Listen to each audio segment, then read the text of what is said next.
Madam Speaker.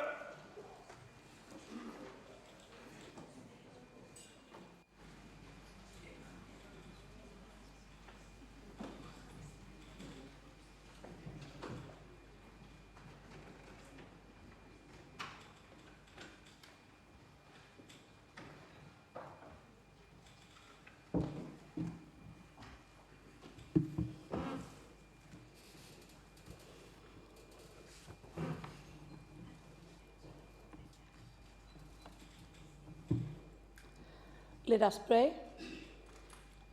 Almighty God, we have called us to govern this province. We ask your help to make decisions and laws that will be just and will promote the interests of our people.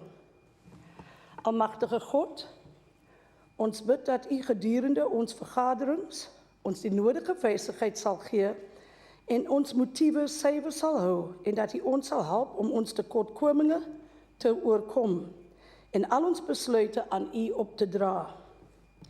Sikilela liswe letu na banu balu umisele ukulungu kwipondo letu.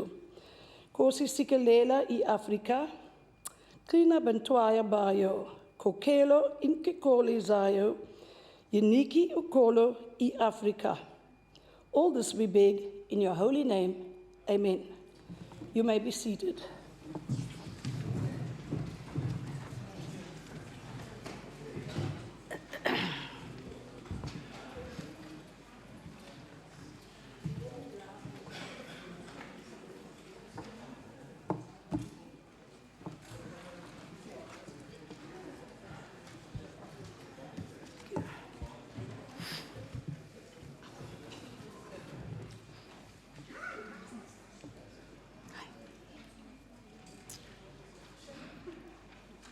Order. Before I call on the first speaker to address the House, I shall like to give guidance to the House on the occasion of the first debate in this House. Members have undergone orientation last year on various aspects of parliamentary work, as far as the rules of debate and conduct in the House are concerned. I wish to remind members of the following.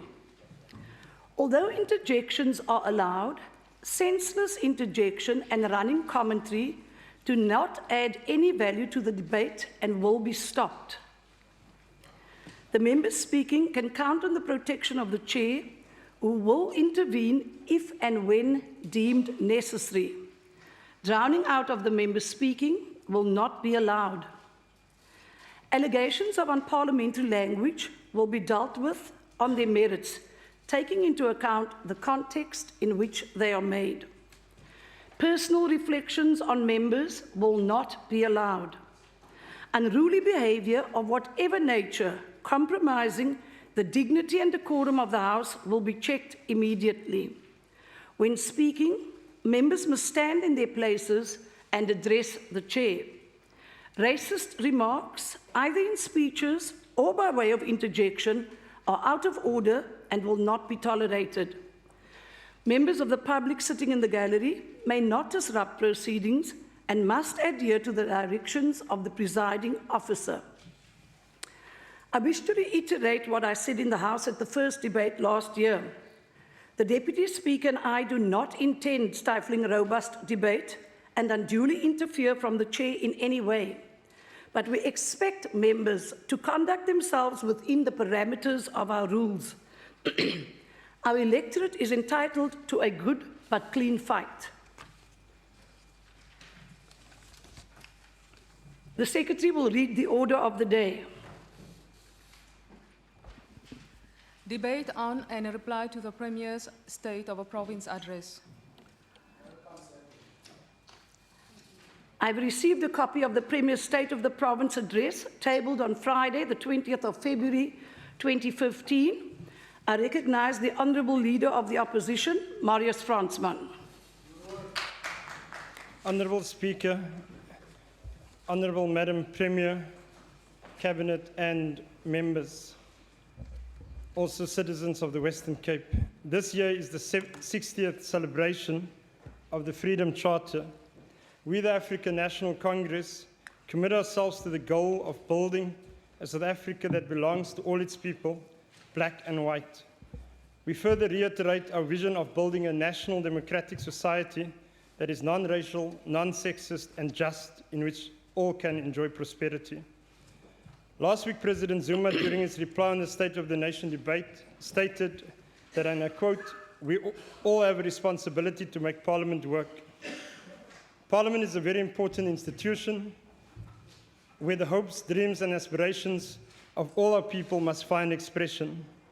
And therefore, we urge, Honourable Speaker, that it's important that the events that took place last Friday prove to us that this organ of government, which is the provincial legislature, should be fair in its functioning. The actions of all that led to the unfortunate event where the people of the Western Cape were robbed of an opportunity to hear the State of the Province address. We also want to put on record that it was a bit rich for the Premier to, in the media comments, suddenly invoke President Zuma in speaking, because in fact it was not so long ago that the Honourable Madam Premier actually led a walkout of the National Assembly. That brought the Parliament into disrepute. We also take exception to certain rulings that has placed this House in an untenable situation. In particular, Madam Speaker, you would remember the issue about private security into the parliamentary precinct, and we demand, therefore, that you look into this matter and give us feedback. As we reflect on this year's State of the Province address, I am reminded of the words of Dr. Eddie Malokas in Friends of the Natives, and I quote, "The native is not being misled. The native is not scared, meek, or hiding inside the hood of inverted commas. The native is making decisions, passing laws to govern the country. Now the native can actually talk, walk. The native is full of cheek." Quote close. Ladies and gentlemen, this native is not misled. Year after year, SOPA after SOPA, the people of the Western Cape must listen to the same narrative: promises, lies, and cover-ups. Much of what the Premier promised, she fails to deliver. What she fails to deliver, she blames on national government. Such is the level of desperation of the Premier that she even claims national government delivery as her own success. For example, claiming the IDZ in Saldanha as her project. That project was started then under the previous administration, under the notion of the Spatial Development Initiative. It has then moved on to become the IDZ. Reflecting on the SOPA, it is extremely weak in substance. There is little connect between the June 2014 SOPA and now. Listening to the many utterances of the Premier in terms of the SOPA speech, and almost at every conceivable occasion, you actually would imagine that South Africa must be the worst place on earth. That nothing that the ANC government can do is good, beneficial, and taking the country forward.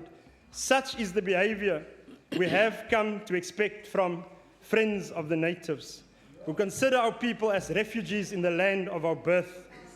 Madam Speaker, the native is no longer scared to say, "We are tired of your lies, promises, and claims." In your inaugural SOPA address in 2009, you promised, let's reflect on what she's already promised. She promised to be a premier for all the people, but conveniently forget that at the Battle of Hangberg, in the farm worker uprising of 2012, you sided with farm owners. You forgot that at the Tafelsig backyard dwellers protest in 2012 and the toilet saga of 2012-2013. In your second SOPA address in 2010, you vowed to get down to discipline, deadline, hard work. Guess what? You failed to meet your targets, Madam Premier, in the context of housing delivery. Under your watch, inequality has grown. All indicators of transformation, empowerment, employment equity, black SMME development, procurement reform, and women and youth empowerment have all regressed. Madam Speaker, we want to tell the Premier that the native is no longer that pitiful victim of the system. When you promised in 2013 to report back on the progress we are making towards our goal of ensuring that every citizen has real opportunities, that's what you've said. We say, bollocks. The Western Cape has made no progress in Masiphumelelo, no progress in Bitterfontein, Mfuleni, and Stoffkraal.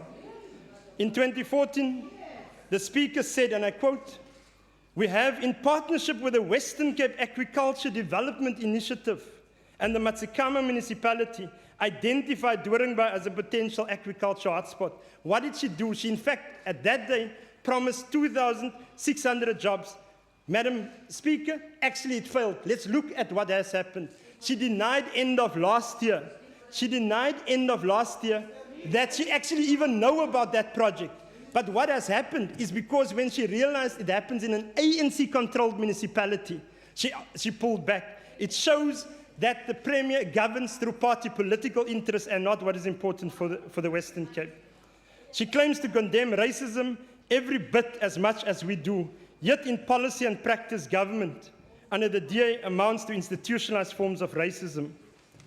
The 5 strategic goals set out in the Premier's address, PSP, amounts to nothing in the absence of real transformation. If creating opportunities for growth and jobs means a perpetuation of 72% of whites in management in public and private sector, then we are going nowhere very fast.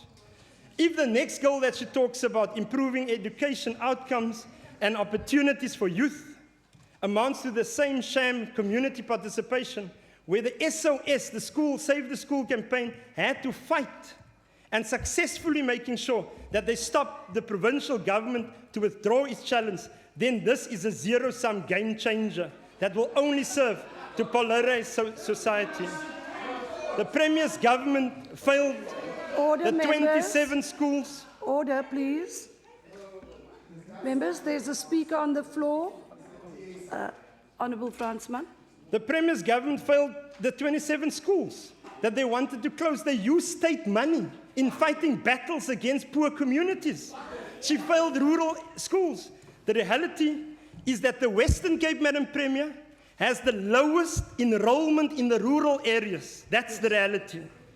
We want to thank SOS, Save the School, and SATU to ensure that those schools have been kept open. If the goal of increasing wellness, safety, and tackling social ills is supported by inequality, unequal development, and inhumane working conditions, slave wages, and gross abuse and exploitation that is so prevalent in the Western Cape, how will these goals ever be realized? How can the goal of enabling a resilient, sustainable, quality, and inclusive living environment be realized when at every turn the DA government has resisted spatial transformation, retarded land restoration, and perpetuated inequality through the awarding and appointing and procurement process? Madam Speaker, under the leadership of Madam Premier, they have talked up great talk of embedding good governance and integrated service delivery through partnership and spatial alignment. Where is the good governance in applying restorative justice? Where is the good governance in ensuring that participatory democracy works? Where is the good governance that ensures human dignity is accorded to all? What use is integrated service delivery when apartheid spatial realities remain intact, when access to land is denied, when access to opportunities is premised on your ability to access such opportunities by virtue of your privilege or financial capacity? Madam Speakers, the Premier's so-called game changer amounts to fiddling while Rome burns. It is clear that there's no clear political will on the side of Premier Zille to ensure that challenges of inequality is being addressed. How can reducing unemployment be a strategic goal when the evidence is to the contrary? Premier Zille took office in 2009 in a province without the enormous underdevelopment deficit that many other parts of the country faces, of provinces that incorporated the poverty-stricken ex-Bantustans, of provinces and areas with significant skills deficit.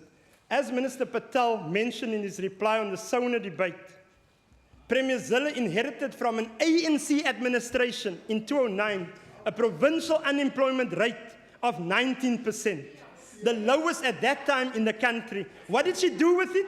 What did she do with it? She actually made sure she revved that unemployment rate up right to 24.5%, as long as the employment doesn't affect the privileges of her political parties aligned people. Statistics shows, as of now, the statistics shows that at least 72% of management in this province is still white. And guess what? The Premier in the department decided not to make employment equity a target of this province. Order, members. Allow me to share with you some real game changes, Madam Premier. Land reform and restoration is a real game changer. This provincial government is pussyfooting with this matter. There is 5 areas. We challenge the Premier. There's 5 provincial government land: Constantia, Tukai, Oudemolen, and Bellville. Let's see if there's a real game changer in making sure that 5 parcels of land goes to redress the inequalities created by apartheid. Let's see if that's possible. We've also seen the Conradi precinct is a case in point where they've decided to pull back because it would have been a mixed income housing opportunity for lower, middle, and high income category, where black people would be able to come closest to the city. What does the DA do? What does the DA do? Not in my backyard. They throw it out, and guess what? They suddenly then say the BEE component for 4 years. They make as if there's corruption in that. For 4 years only to pull the carpet under a BE program and make sure that the integrated housing delivery for the poor and working class cannot happen there. The following, Premier, if you've spoken about real game changers and not the hogwash that you've talked, would have been real game changers. It would have dealt with inequality, poverty, and redress. And here is a few indicators.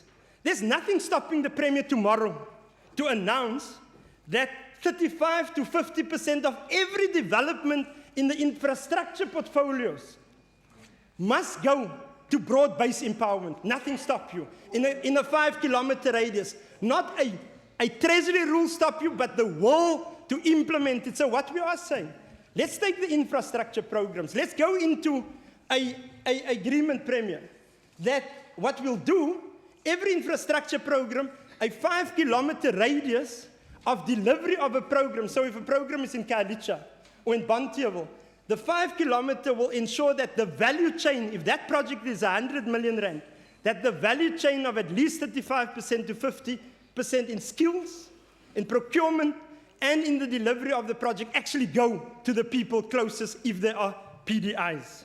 Secondly, the immediate reintroduction of what we call the mama specials. They've actually taken away the mama specials. There was a program in the provincial government making sure that women empowerment takes place and that youth empowerment takes place. What did the DA do when they come in? They stopped it. A serious attack on women empowerment. So we're suggesting, we're challenging you, don't reduce women's support in that programs. Make sure that it actually happens if you've got the political will. Strict adherence. They've stopped the empowerment impact assessment modeling. They've stopped it. Because empowerment impact assessment must redress the inequalities and the transformation question. Why did you stop it, Madam Premier? You stopped it because in your very DNA, there's an inability to understand that black people, colored and African, are able to build proper housing and proper infrastructure opportunities. So we are putting forward real game changers. Let's do Khayelitsha Development Project. Why is there an onslaught by the provincial government against KDF? Khayelitsha Development Forum is a very sound structure. We are suggesting, let's go into a process, listen to KDF, and put in the development program. A second one, which you've dumped, is the corridor of development between Mitchell's Plain, Khayelitsha, and Philippi. This should deal with light industrial development, agro-processing, and mega skill center. The bus rapid transport, what you've done, you've outsourced it in a way that it affirms your neoliberal intent and making sure that it happens to the exclusion of taxi operators. So what we suggest, let's ensure the taxi operators' inclusion into the rollout of the BRT. This participation should incorporate existing license holders.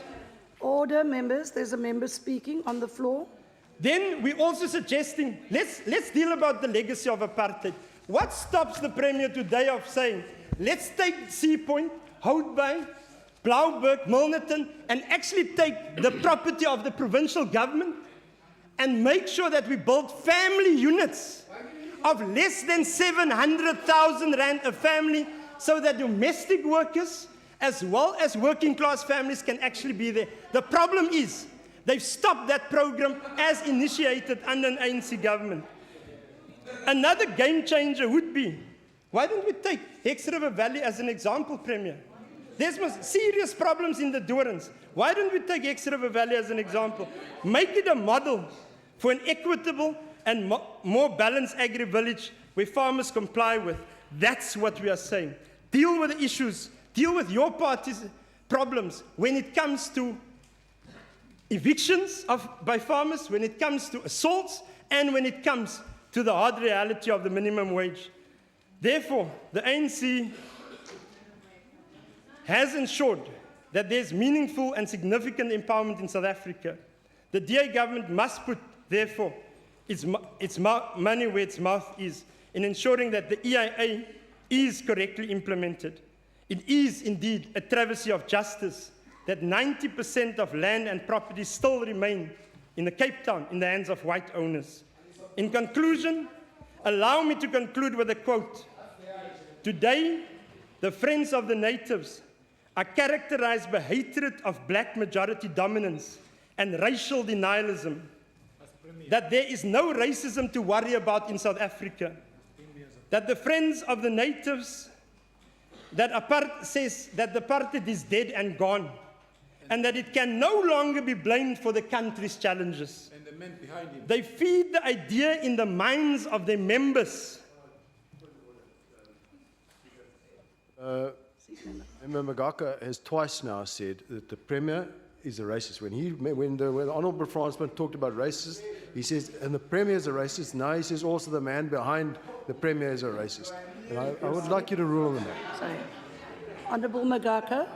I'm saying, Speaker, he is and she is a neoliberal. They are neoliberals. You may, sorry. Answered. Madam Speaker, Honourable Fransman, before you proceed, I will consult Hansard. There is a debate around racist and neoliberal, and once I've done that, I will come back to the House. You may proceed, Honourable Fransman. they feed the idea, these friends of the natives, feed the idea in the minds of their members, especially their black recruits, that the DA is the embodiment of multiracialism, a Garden of Eden without race, or rather some post-racial paradise. That is the characterization, Madam Speaker, of this provincial government. We are sitting with a provincial government led by the Premier that, unfortunately, has introduced racial terminology when she speaks about people from outside, refugees. When she says, yes, we've got a problem in health, but guess what? Is those refugees from somewhere that does it. That is the problem. That is the problem. When they cannot deliver, like now, in Mitchell's Plain, more than 1,000 children is not in class. In Kraaifontein, hundreds of children is not in class. Premier, there's currently school learners in Guguletu that didn't yet get their books. That's the dilemma that we've got. Honourable Fransman, kindly see there's a member with a point of order. Point of order, Speaker. Is it parliamentary for Honourable Mackenzie to say you are lying?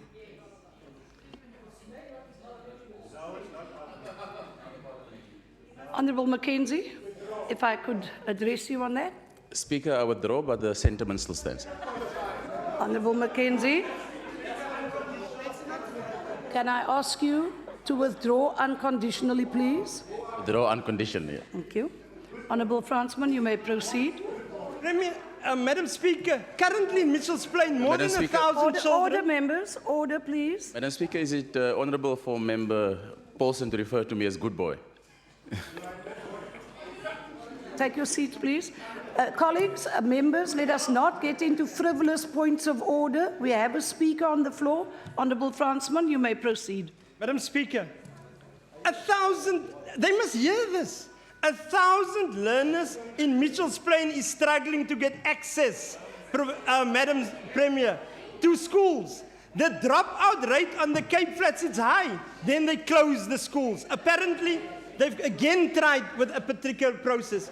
Then the other issue in Kraaifontein, we're sitting with a real problem. Kraaifontein and Gugulethu, that we do not have school learners. And actually, Premier, I've raised it with the MEC, those books didn't yet arrive. It shows if it was in a white affluent area, it would have arrived immediately. We called the MEC, that school is still without the school learners for foundation ages. So that's the problem that we've got, and I think that's what we are saying. Don't play party political interest when it comes to the life of poor people. The final point on the economy. Is Premier really satisfied that we're having an inclusive economy? Is your speech really drilling down into radical, inclusive economic transformation? It is not, because you are not able to redress. Whatever you say, whatever you do, the bottom line is we've got a Premier, we've got a provincial government, 20 years into democracy, that use the Constitution through an exclusive way not to affirm and integrate society, and that's the dilemma. So what we are calling for, we've seen the priorities, we've seen the statements, we've reflected on that. Unfortunately, Premier Zille has failed the people on the Western Cape in the context of inequality, poverty and unemployment. Thank you. Thank you. And Speaker, may I ask you a question? What is the remedy in this House when a Speaker stands up and misleads this House in statement after statement after statement? What? I am addressing the Speaker. order, please, members. There's a speaker on the floor. Order, please, members. I am asking the Speaker whether I can address the Speaker, and I'd like to ask her a question. We cannot, I'm not raising a point of order, I'm asking a question. I've asked the Speaker if I may address her, and I do so in the following way. Madam Speaker, we cannot have a situation where one untruth after another is delivered in this House as a fact, and there is no remedy. What is our remedy for that?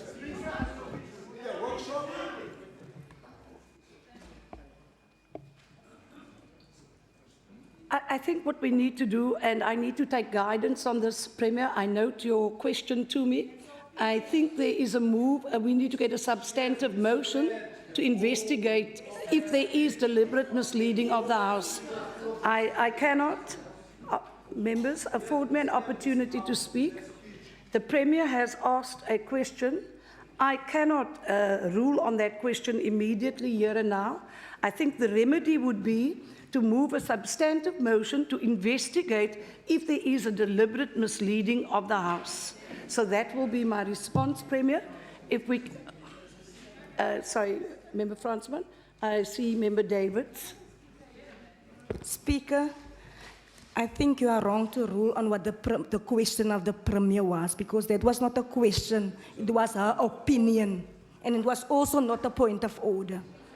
Sorry, Premier, kindly hold on. The Premier asked me if she could pose a question, which I'd agree to. I provided a remedy. She indicated it was not a point of order, and I think the remedy to the question, it cannot be dealt with here. It needs to be dealt with as a substantive motion, which then gets debated. So, members, if we can kindly move on. I need to recognize the next speaker. Honourable Fransman. Speaker, this is actually a very serious issue, because what the Premier has just done again, and that's the call that we've made onto the House, the Premier cannot invoke a position as a leader of a party to try and suppress the democratic space, because there's got nothing to do with misleading.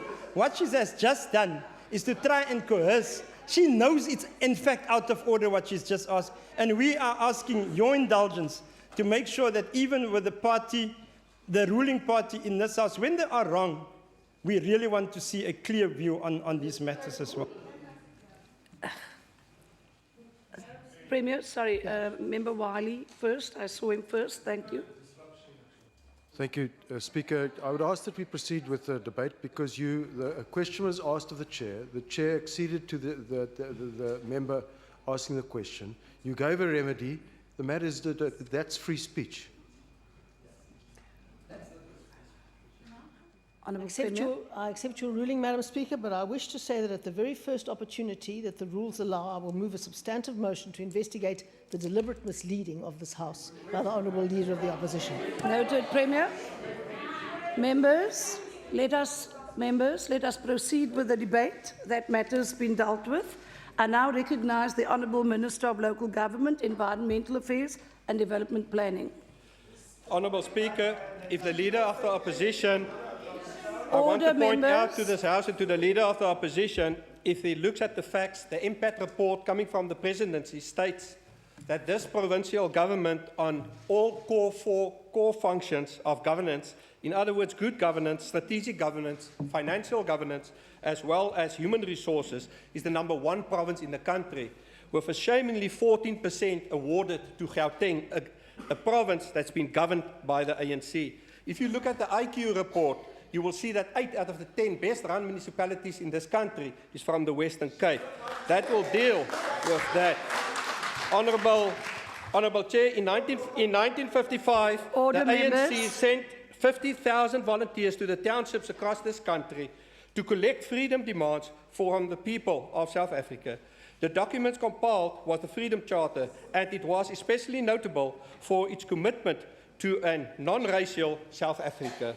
The idea with the democratic process that was followed was to give all South Africans equal rights. Tragically, in the set of the motions, a sequence of events, including the incarceration of President Nelson Mandela, today we know that the same man eventually threw off the shackles of imprisonment and came out of jail 27 years later in a spirit of forgiveness many still struggle to define. It was just remarkable. That Freedom Charter lays the ground of our Constitution today, one of the most highly praised constitutions in the world. In essence, the Freedom Charter was a statement of core principles, and it started with the commitment that said the people shall govern. Verlede week en donderdag het die ANC van 2015 'n optog gehou hier na die Weskaap wetgewer wat gesê het nee vir rasisme.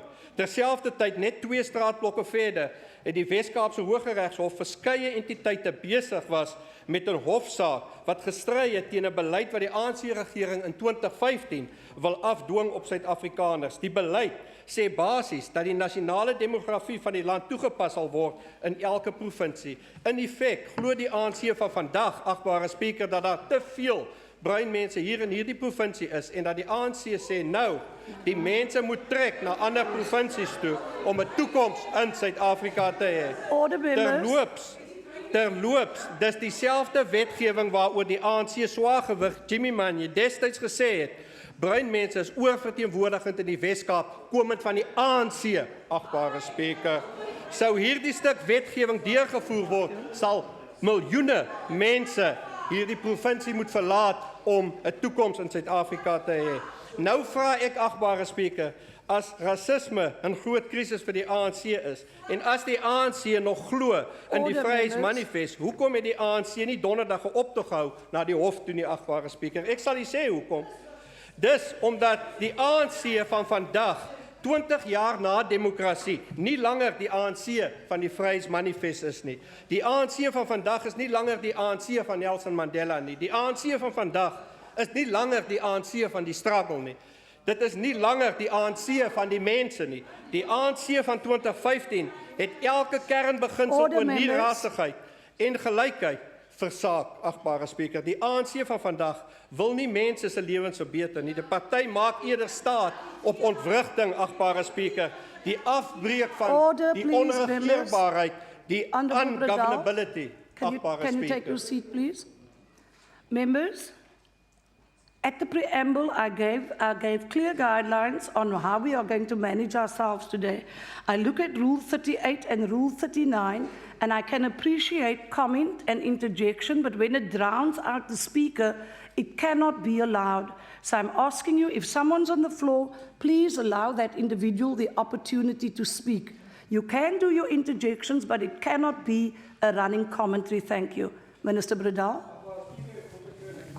Die ANC van vandag glo in breinkoevert journalistiek. Vra die vorige premier Ibrahim Rasool en kyk wat het van hom geword. Hy's bevorder, agbare spreker, soos die ANC met sy keiders doen. Die ANC misbruik elke staatsinstelling om aan beheer vas te klou. Kyk na die SAIK, agbare spreker. Dit is die party wat een groot dubbele standaard handhaaf dwars deur die provinsie. Verlede week het die ANC die EFF wyd en suid beskuldig van anargie, wat anargie veroorsaak en ontwrigting van die president se staatsregte. Swaargewigte soos Trevor Manuel en meneer Cronin het die ontwrigtings luidkeels veroordeel. Selfs die president het 'n beroep gedoen, agbare spreker, dat ons moet kyk na die instellings en die instellings respekteer. Net 'n dag daarna het die ANC in hierdie provinsie die huis so ontwrig dat vir die eerste keer in die geskiedenis 'n premier nie haar provinsiale staatsrede kon lewer nie.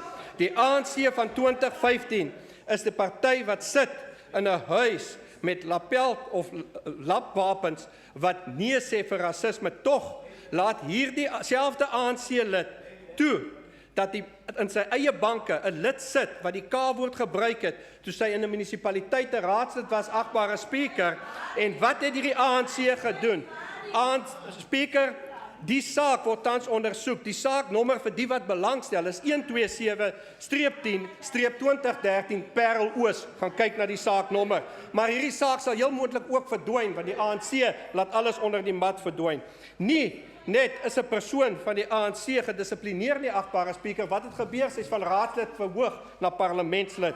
Dis 'n skande. Dis 'n skande in die oë van ons demokrasie. Madam Speaker. Order, members. Order, please. Sorry, Minister Bradal. Sorry, Honourable Wali. you've already ruled with regard to running commentary, and the Honourable Member Davids is just singing a commentary. Honourable Wali, I will note. Thank you. Honourable Bradal. The challenges with great legacies is living up to them. The challenges with great legacies is living up to them, Honourable Speaker. The ANC was once a great party. It was a party that once cared for the people, regardless of their colour and status. Today, it cares only for one man. The ANC of today has destroyed the legacies. It destroyed its legacy with laws of purport to do the same things apartheid laws did to the people of this country. It destroys the legacy when 34 miners were shot dead at Marikana. It destroyed its legacy by protecting the leaders from accountability. I would like to remind you of some realities. This province is the only one run by the Democratic Alliance. This province gets an annual budget of 40 billion rand. Order, members. That Order, is please. money we get to improve the lives of the 6 million residents within this country. 540 rand per month per resident. We ask and beg for more money. We are told it's tough times and we must make do. Honourable Speaker, that's how tight the budgets are. Last year, the Auditor General found 309 state departments and entities had run up 63 billion rand worth of irregular expenditure. That's 23 billion rand more than our budget. We cannot be shocked about these because the ANC's president sit with a house built by state funding, money, a palace built with the poor people's money of 250 million rand. Honourable Speaker, Order, it's members. tragic. It's a disaster, it's a disgrace, Honourable Speaker. I highlight these issues because in this province we care for the people. And all the work that this provincial government is doing gets torn apart by the opposition that is clearly not interested in facts and interested in the poor, Honourable Speaker. The ANC opposition, as we saw last week, simply wants to disrupt and to make the province ungovernable. Ons spandeer 70% van ons begroting op die armste van die armste. Ons het die bewyse, agbare spreker. Ons is eerlik in hierdie provinsie. Ons tree eerbaar op in hierdie provinsie.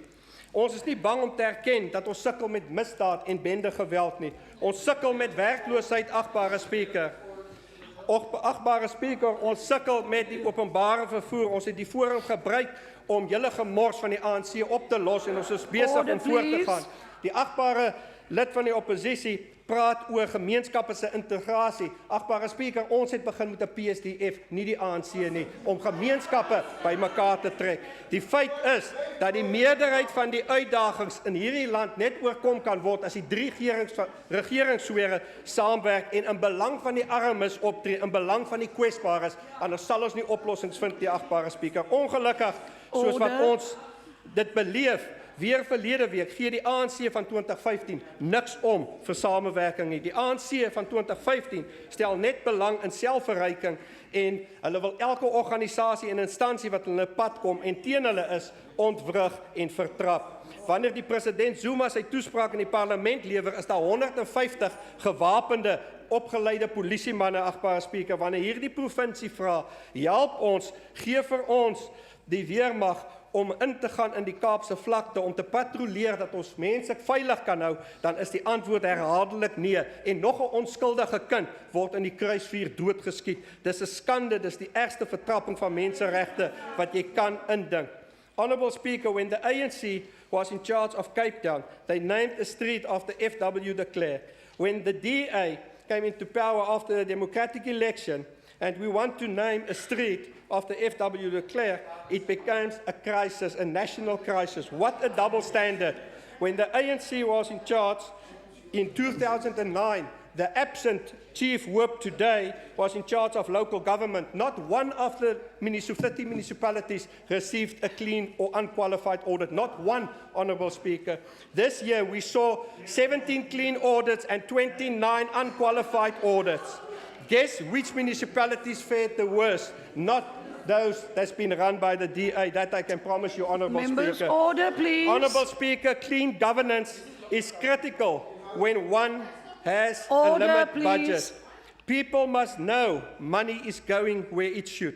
And this is what's happened in this province. Next year, we will see local government elections across this country. The people in this province will go to vote, knowing that the ANC of today is no longer the ANC of the Freedom Charter. Voting patterns in this province has been showing that in every election since 2009, the people of the Western Cape, many of whom the ANC seemingly wants to move out of this province, know that the ANC of 2050 no longer represents the people on the ground, Honourable Speaker. Honourable Speaker, when we look at what is happening out there, the Honourable Opposition Chief Whip in his absence, what has happened is now I want to read you a quote. I want to read you a quote. You see, Honourable Speaker, we just don't talk. We've got the proof of everything. Now, the only racist party within this country is the ANC, Honourable Speaker. As they promote people with brown envelopes, they also promote racists within their ranks, Honourable Speaker. In his absence, the Honourable Chief Whip in 2005 in the city of Cape Town, PA's ANC concluded that he would appoint a white consultant to oversee the black contractors to ensure that the road maintenance assignment would be properly done. That is the words of your chief whip. That's the words of your chief whip. Honourable Order, Speaker. members. Honourable Speaker. Minister, you have Honourable 30 Speaker. seconds. Honourable Speaker, the ANC can never find solutions because they live in denial. They deny that there's things like xenophobia. They deny that there's an electricity crisis. They deny that the economy is not growing. Minister Bredal, would you like to take your seat, please? There's a point of order. Parliamentary for the member to point at another member like that.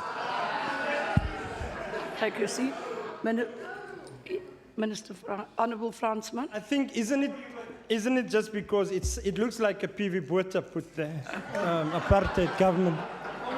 Honourable Bradell. Honourable Speaker, the truth. Ai, die waarheid maak seer. Die waarheid maak seer. Agbare Speaker, die ANC leef in ontkenning en daarom sal hulle nooit oplossings vir hierdie land Honourable vind Bradell, nie. your time has expired. Can I conclude? Thank you, Honourable you. Speaker. Honourable members.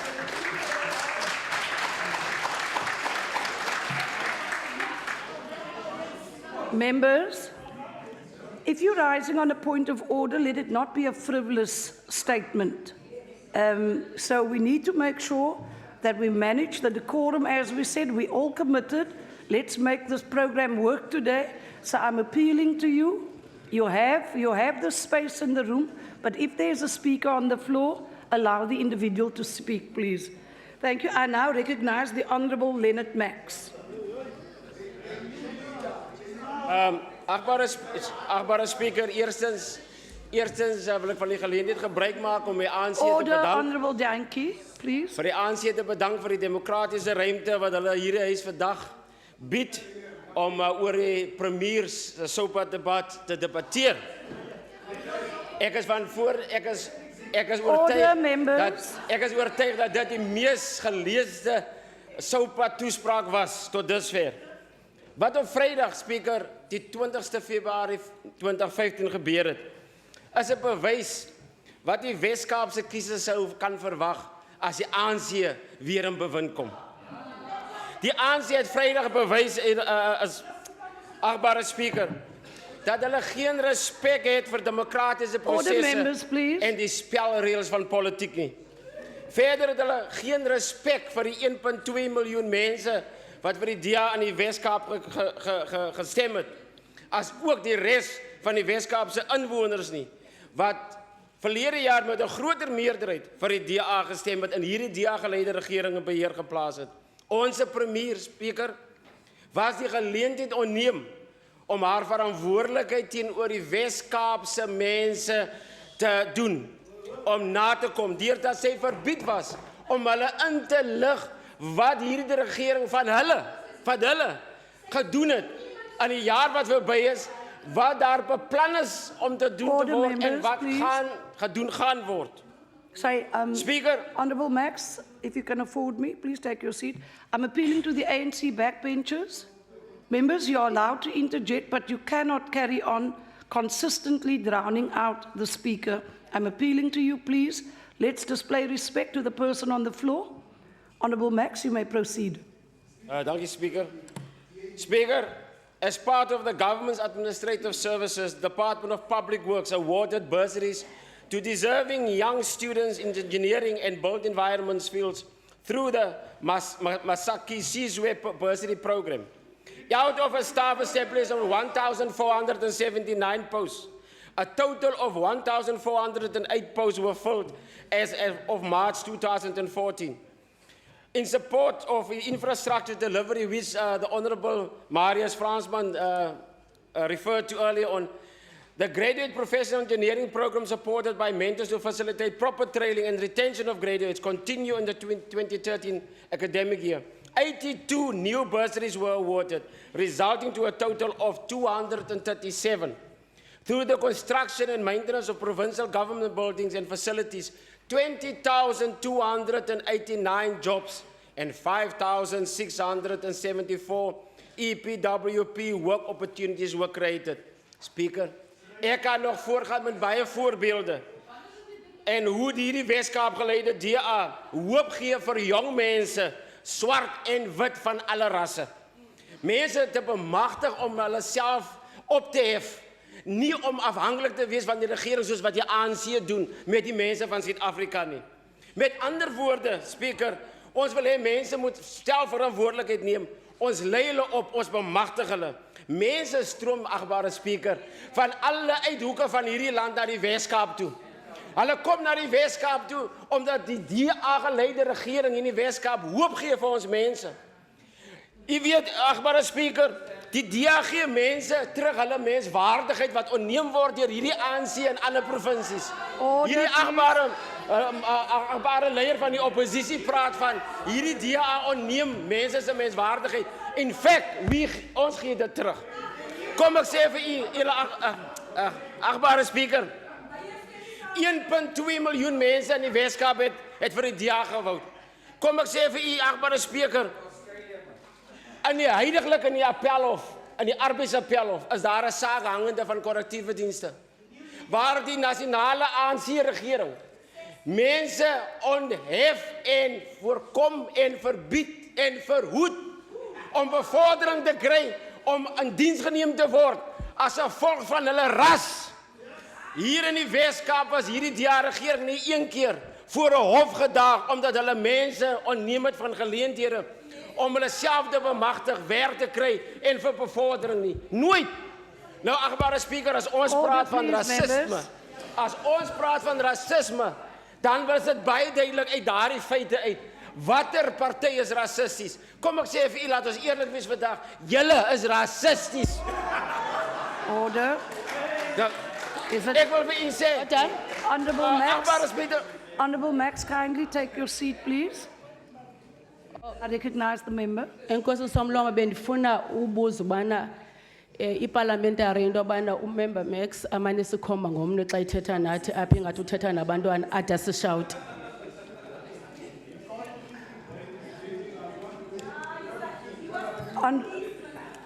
Honorable Max, can I address you, please? Who were you referring to in your ANC, comment? agbare spreker. The ANC. The ANC. So you were not referring to a member? Okay. No, not a specific member. Then you may proceed. Thank you so much, Speaker. Speaker, Order.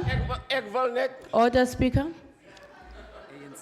Speaker, I think you're missing the point. Yeah. When he says the ANC, he's pointing at us. So he's pointing at people in this legislature. Honourable member, I've noted your point of order. It is parliamentary to rule a party racist. It is not about naming an individual. That's the point. You may proceed. Speaker, ek wil net vir die agbare Fransman vra. Wat het hy gedoen? Hy kla hier dat daar nie swart bemagtigingsmaatskappye floreer onder die regering nie. Hy was mos die LER, die minister van openbare werke en transport. Wat het hy gedoen? Dit was sê Order, op members. Can I answer the question? Sorry, on a point, Speaker, can I Honourable answer the Fransman, question? A point of order? Yeah, I want to know if I can answer the question. No, no. That's- Speaker, the allegations of racism leveled against us as the DA by this ANC are vexatious, spurious, without substance, denied and rejected with the discontent it deserves. I thank you. Thank you.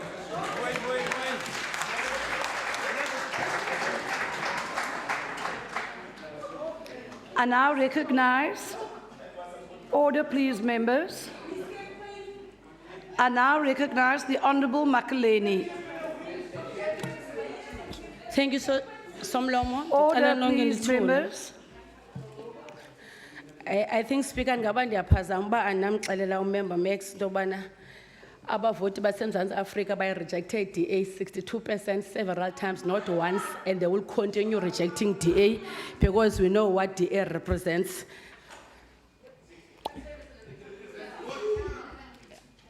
It represents racism. Speaker, initially when I was elected to serve as a member of this legislature, I was so excited by the thought of being led by a strong female, who I believed the Premier to be. I am, however, disappointed and somehow felt let down by her autocratic behavior. Not much of a surprise considering that you are sitting on the other side of the table. Your bully behavior to your colleagues in this legislature and to your party leaves much to be desired. You always want to dominate the spotlight. I sincerely believe that you have dismally failed to differentiate between your two roles, that of being the premier of the province and that of being the leader of the party. As one of the two female premiers in the country and the woman leaders in the political party, you continue attempting to dominate the spotlight by undermining other women. So, Honourable Makaleni, may I just address you? In my guidance, we ask that personal reflections on members will not be allowed. I'd just like to make you aware of that, please. Thank you. You may proceed. Speaker, I now turn to the State of the Province address, which in my view is very shallow. But I would like to quote from the Freedom Charter. Speaker, the Freedom Charter states the doors of learning and culture shall be opened. Education shall be free, compulsory, universal, equal for all children. Higher education and technical training shall be open to all by means of state allowance and scholarship awarded on the basis of merit. I state this quote because it is instructive to us as we are given the responsibility to work hard to improve the lives of our people. It is therefore very important to lay the basis of the ANC political will in ensuring that the ANC-led government is committed in providing free and quality education for all our children. Today, we have no free schools in poor communities. The government provides daily nutrition meals for school-going learners throughout the country. Even at the tertiary level, through NSFAS, students are assisted with financial schemes, albeit not enough. It is worried that the SOPA is quiet on the situation affecting about 500 learners have not been enrolled in primary school in the Cape Flats, Mitchells Plain. It cannot be correct that we have as if everything Order, is okay, please, members. whereas it's not. The government wants the poor people of this province to accept what is abnormal to be normal. If these learners were in the affluent areas, it would have been treated as a crisis matter, yet it is now swept under the carpet. In fact, the disregard by your MEC of Education has disadvantaged families. It is evident in that the parents have to use the little hard-earned money to have to transport their children to attend schools in these affluent schools in order to get efficient quality education, because that is where the government pumps their resources. I long to see the day where all communities in the Western Cape are treated equally.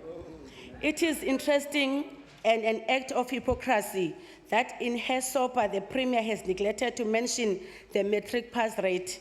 Instead, she elected to select few schools as an indication of progress. Tell no and claim no easy victories, Honorable Premier. The progress made by the schools in Khayelitsha is not of your government's making, but a collective initiative by the community structures, the parents, KDF, SANCO, and others, and the leadership of schools in that area. Sangweni High School achieved 92%, but it was not recognized, let alone congratulated. Already we know that the rural areas such as West Coast, there are challenges when it comes to availability of network. The schools in such areas are not going to benefit in the short term. We shall monitor closely the establishment of the ICT infrastructure and the learning in the schools. The e-learning will remain the dream to these children until a serious impact or move is made by your government, which I doubt very much.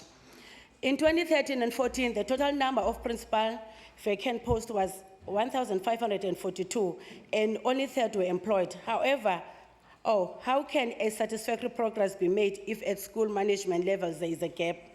I wish to know as to whether the recommendations from the review of the Naledi projects were implemented, as this speaks to the quality of the content rather than the numbers.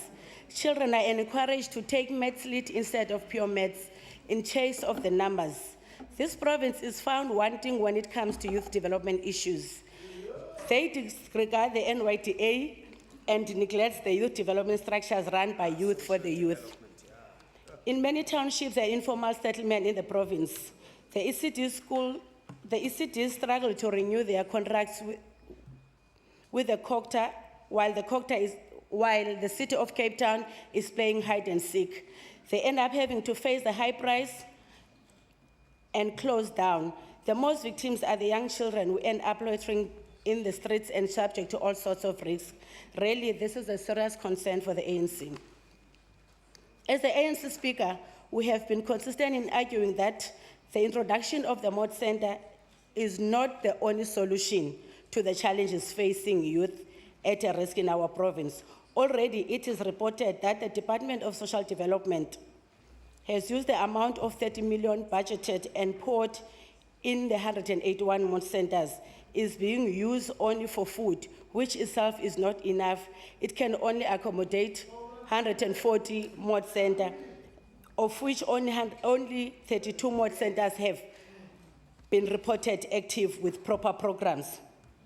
We are also aware that the food supplies in the mod centers are reportedly not of a good quality. Furthermore, not all the required programs that this program seeks to meet are done. The youth cafes are equally unsustainable.